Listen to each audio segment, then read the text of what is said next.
PDA के नाम पर इनको कितनी चिंता दिखाई दे रही है। कैसे जा रहे हैं और पीडीए के नाम पर पढ़ा क्या रहे हैं, पीडीए के नाम पर क्या पढ़ा रहे हैं।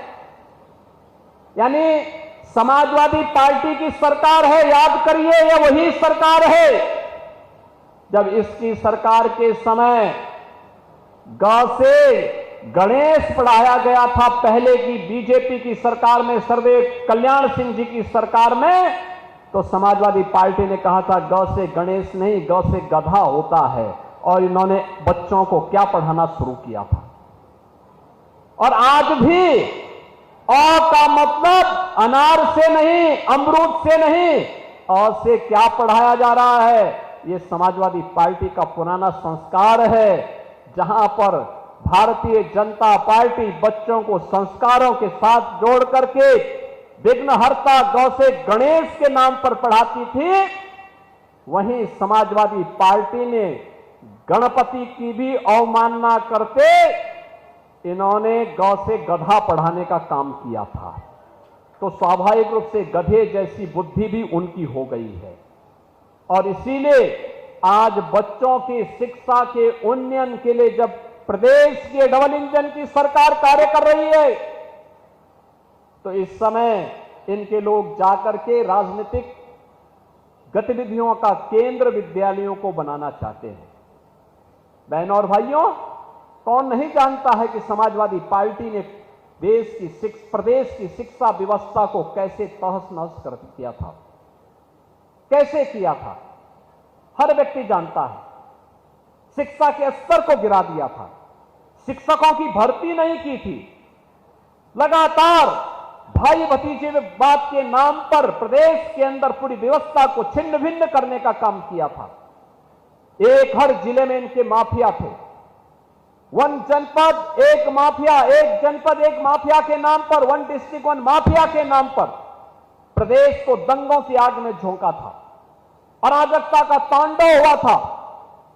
उत्तर प्रदेश के नौजवानों के सामने पहचान का संकट खड़ा हुआ था। आज उत्तर प्रदेश के नौजवानों के सामने पहचान का संकट नहीं। 8 वर्ष पहले उत्तर प्रदेश का कोई नागरिक उत्तर प्रदेश के बाहर जाता था, पहचान के संकट का मोहताज होता था। लोग उत्तर प्रदेश के नाम से चिढ़ते थे। आज 8 वर्ष के बाद मैं दावे के साथ कह सकता हूं, उत्तर प्रदेश का नौजवान, उत्तर प्रदेश का कोई नागरिक जब उत्तर प्रदेश के बाहर जाता है, सामने किसी को परिचय कोई पूछता है कहां से आए हैं, तो अगर उत्तर प्रदेश का नागरिक कहता है कि मैं उत्तर प्रदेश से हूं, तो सामने वाले का चेहरा खिलता हुआ दिखाई देता और कहता वाह उत्तर प्रदेश से। अब उत्तर प्रदेश अपनी विरासत और विकास की इस यात्रा पे गौरव की अनुभूति करता है। विरासत और विकास की अद्भुत यात्रा का, शिक्षा का अद्भुत यात्रा का एक नया केंद्र बना है। याद करिए, क्या 2017 के पहले इतनी निष्पक्ष और पारदर्शी तरीके से पुलिस की भर्ती संभव थी? कतई नहीं। पुलिस की भर्ती निकलती थी, किसी विभाग की भर्ती निकलती थी, कौरव दल वसूली के लिए चाचा भी, भतीजा भी, भाई भी और काका, नाना, भांजे, मामा, ये सभी लोग निकल पड़ते थे वसूली में। और किसी नौजवान को ईमानदारी के साथ कोई अवसर नहीं मिलता था। भर्ती हो या ट्रांसफर पोस्टिंग, इन सब में भेदभाव भी था और यह व्यवसाय भी था। 17 के बाद जीरो टॉलरेंस की सरकार की नीति का परिणाम है। अब कोई व्यक्ति न ट्रांसफर पोस्टिंग में धनादोहन कर सकता है और नहीं कोई व्यक्ति भर्ती में कोई पैसा ले सकता है। जो पैसा लेगा वो जेल के अंदर सड़ेगा। और सरकार उस दिशा में कार्य कर रही है। योजनाओं में कोई भेदभाव नहीं, पूरी ईमानदारी के साथ योजनाओं का लाभ समाज के हर तबके को देने का कार्य किया जा रहा है। और विकास का ये मॉडल 17 में जब हम लोग आए थे, मुरादाबाद में उस पार और इस पार में भारी अंतर था, कठिन था, रेलवे क्रॉसिंग था, जाम लगा रहता था। मुरादाबाद सिटी के अंदर कोई 4 लेन की कनेक्टिविटी की कल्पना भी नहीं करता था, आज ये साकार हुआ है। मुरादाबाद में अटल आवासीय विद्यालय होगा, ये एक सपना था। आज ही हम लोग बेलारी तहसील में, प्रदेश अध्यक्ष जी भी थे, हम लोगों ने अटल आवासीय विद्यालय का लोकार्पण भी किया है। मुरादाबाद में कोई सरकारी विश्वविद्यालय हो, एक कल्पना थी। अब मुरादाबाद के पास अपना विश्वविद्यालय भी बन रहा है, मुरादाबाद के अंदर बन रहा है।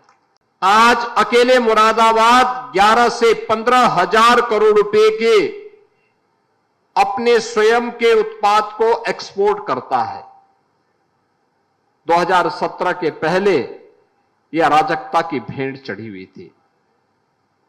2017 के पहले कोई इसकी कल्पना भी नहीं करता था ऐसा भी होगा, लेकिन आज वही यहां का हस्तशिल्प और कारीगर और पहला हस्तशिल्पी इसी मुरादाबाद का है, ब्रास आइटम वाला, जिन्हें आदरणीय प्रधानमंत्री जी ने पद्म पुरस्कार से भी उनकी कला को सम्मानित करने का काम किया है।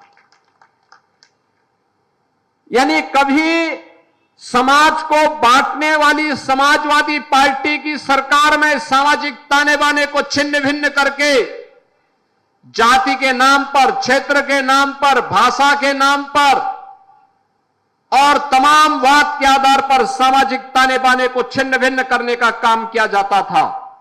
और आज का ये नया मुरादाबाद और नए उत्तर प्रदेश में आप देख सकते हैं कैसे योजनाओं का लाभ बिना भेदभाव के हर तबके को प्राप्त होता है। उसका चेहरा देख करके नहीं, योजनाओं की पात्रता को ध्यान में रख करके योजनाओं का लाभ हर गांव को, हर गरीब को, हर किसान को, हर युवा को, हर वंचित को बिना भेदभाव के प्राप्त हो सके, इस दृष्टि से सरकार कार्य कर रही है।